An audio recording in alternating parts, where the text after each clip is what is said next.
وأضاء للدنيا طريقا مشرقا وهدى من الرحمن يهدينا به للصالحات وللمكارم والتقى.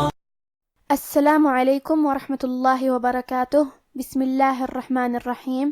الحمد للہ الذی نزل الفرقان على عبده ليكون للعالمین نذیرا والصلاة والسلام على نبینا محمد وعلى آلہ وصحبہ اجمعین.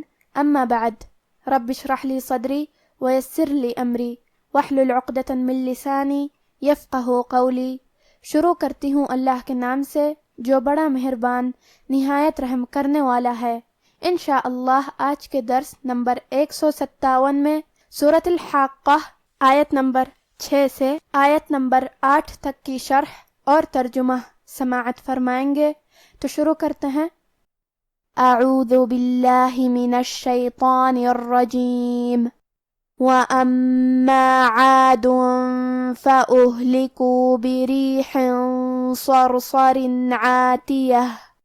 کلمت وَأَمَّا میں میم پہ تشدید ہے، لہذا ہم یہ حرف کو 2 حرف کے برابر پڑھیں گے کیونکہ تشدید کی اصلیت 2 حرف ہے.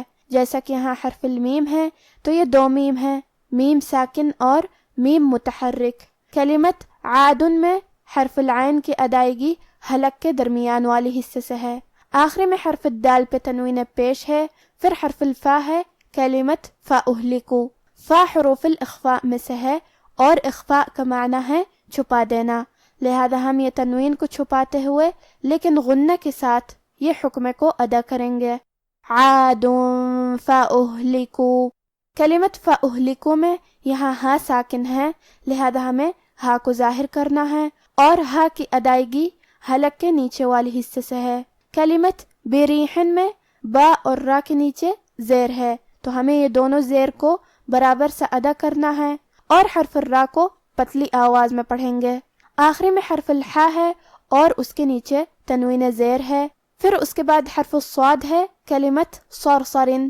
صاد حروف الاخفاء میں سے ہے تو ہم یہ تنوین کو چھپاتے ہوئے اور غنہ کے ساتھ یہ حکم کو ادا کریں گے. اور کیونکہ صاد حروف تفخیم میں سے ہے اور غنہ اپنے اگلے والے حرف کا حکم لیتا ہے تفخیم میں اور ترقیق میں، لہذا ہم یہ غنہ کو بھاری آواز میں پڑھیں گے. بریح صرصرن. کلمت صرصرن میں صاد حروف تفخیم میں سے ہے تو ہم یہ حرف کو بھاری آواز میں اور منہ پھلا کے پڑھیں گے. حرف الرا کا حکم ہے تفخیم کیونکہ اس پہ جزم ہے لیکن اس کے پہلے والے حرف پہ صاد پہ زبر ہے، لہذا ہمیں را کو بھی موٹی آواز میں پڑھنا ہے.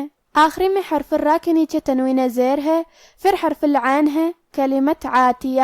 عین حروف الاظہار میں سے ہے اور اظہار کا معنی ہے ظاہر کرنا اور تنوین کی اصلیت نون ساکن ہے تو ہم یہاں تنوین ظاہر کریں گے اور اسے نون ساکن پڑھیں گے اور بغیر غنہ سے یہ حکم کو ادا کریں گے. صرصر عاتیہ.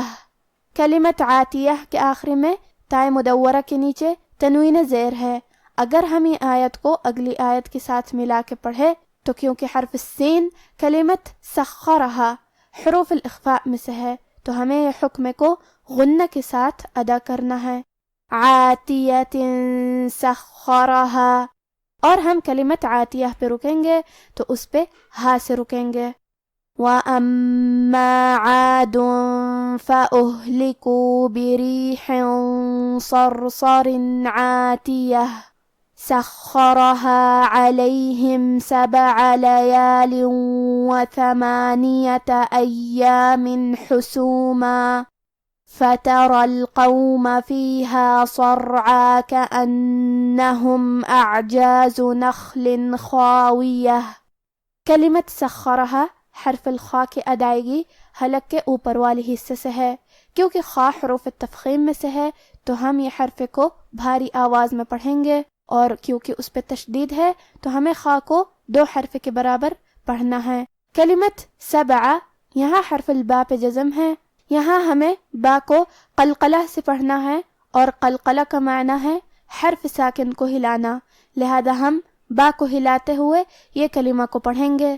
7 کلمت لیالن کے آخری میں لام کے نیچے تنوین زیر ہے، پھر حرف الواو آتا ہے کلمت وثمانیہ۔ واو حروف الادغام میں سے ہے اور ادغام کا معنی ہے حرف کو حرف میں داخل کرنا، تو ہم یہ تنوین کو واو میں ملا کے غنہ اور تشدید کے ساتھ یہ حکم کو ادا کریں گے۔ لیال وثمانیہ۔ کلمت ثمانیہ میں حرف الثا کی ادائیگی زبان کے سر اور اوپر والے دانتوں کے اندرونی کناروں سے ہے۔ کلمت ایامن میں یا پہ تشدید ہے، لہذا ہمیں تشدید کو ظاہر کرنا ہے۔ میم کے نیچے تنوین زیر ہے، پھر حرف الحاء آتا ہے کلمت حسومہ۔ حاء حروف الاظہار میں سے ہے، تو ہم یہ تنوین کو ظاہر کریں گے اور بغیر غنہ سے یہ حکم کو ادا کریں گے۔ ایامن حسومہ۔ کلمت حسومہ میں میم پہ تنوین زبر ہے، پھر حرف الفا ہے۔ فا حروف الاخفاء میں سے ہے، تو ہم یہ حکم کو غنہ کے ساتھ ادا کریں گے۔ حسوما فترا۔ اگر ہم کلمت حسومہ پہ رکتے ہیں تو اس پہ مد الف سے رکیں گے۔ کلمت فترا میں فا پہ اور تا پہ اور را پہ تینوں پہ زبر ہے، تو ہمیں یہ تینوں زبر کو برابر سے ادا کرنا ہے۔ کلمت القوم میں حرف القاف کی ادائیگی زبان کے جڑ اور تالو کے نرم حصے سے ہے۔ قاف حروف التفخیم میں سے بھی ہے، تو ہم یہ حرف کو موٹی آواز میں پڑھیں گے۔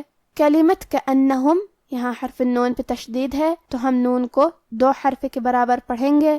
کلمت اعجازو، یہاں حرف العین ہے اور اس پہ جزم ہے، لہذا ہمیں عین کو ظاہر کرنا ہے۔ کلمت نخل، لام کے نیچے تنوین زیر ہے، پھر حرف الخا ہے۔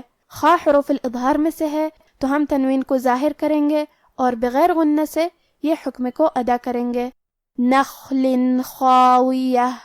کلمت خاویہ میں خا کے بعد مد الف ہے، تو کیونکہ خا حروف تفخیم میں سے ہے تو ہمیں یہ دونوں حرف کو موٹی آواز میں پڑھنا ہے۔ خاویہ۔ سخرها عليهم 7 ليال و8 أيام حسوما فترى القوم فيها صرعى كأنهم أعجاز نخل خاوية فهل ترى لهم من باقية۔ کلمت ترا میں را کی حرکت ہے زبر، لہذا ہمیں را کو اور اس کے بعد مد الف کو دونوں کو بھاری آواز میں پڑھنا ہے۔ کلمت لہم کے آخری میں میم ساکن ہے، پھر حرف المیم ہے۔ کلمت من، میم حروف الادغام میں سے ہے، تو ہم پہلے میم کو دوسرے میم میں ملا کے ایک ہی میم اور تشدید کے ساتھ پڑھیں گے۔ لہم من۔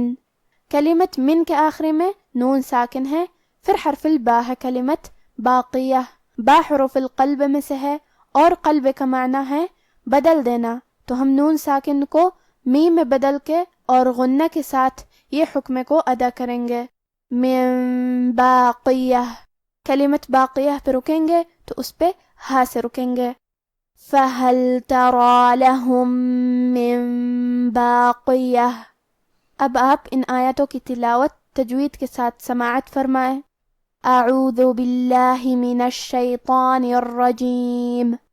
وَأَمَّا عَادٌ فَأُهْلِكُوا بِرِيحٍ صَرْصَرٍ عَاتِيَةٍ سَخَّرَهَا عَلَيْهِمْ 7 لَيَالٍ و8 أَيَّامٍ حُسُومًا فَتَرَى الْقَوْمَ فِيهَا صَرْعَى كَأَنَّهُمْ أَعْجَازُ نَخْلٍ خَاوِيَةٍ فَهَلْ تَرَى لَهُم مِّن بَاقِيَةٍ۔ رہے عاد تو ان کو نہایت زوردار آندھی سے تباہ کر دیا گیا۔ اللہ نے اس کو 7 رات اور 8 دن ان پر چلائے رکھا، تو اے مخاطب تو ان لوگوں کو اس میں اس طرح گرے ہوئے دیکھتا جیسے کھجوروں کے کھوکھلے تنے، پھر کیا تو ان میں سے کسی کو بھی باقی دیکھتا ہے؟ آج کا ہمارا درس یہیں ختم ہوتا ہے۔ وفقنا اللہ و ایاکم لما یحبہ و یرضاہ، والسلام علیکم ورحمۃ اللہ۔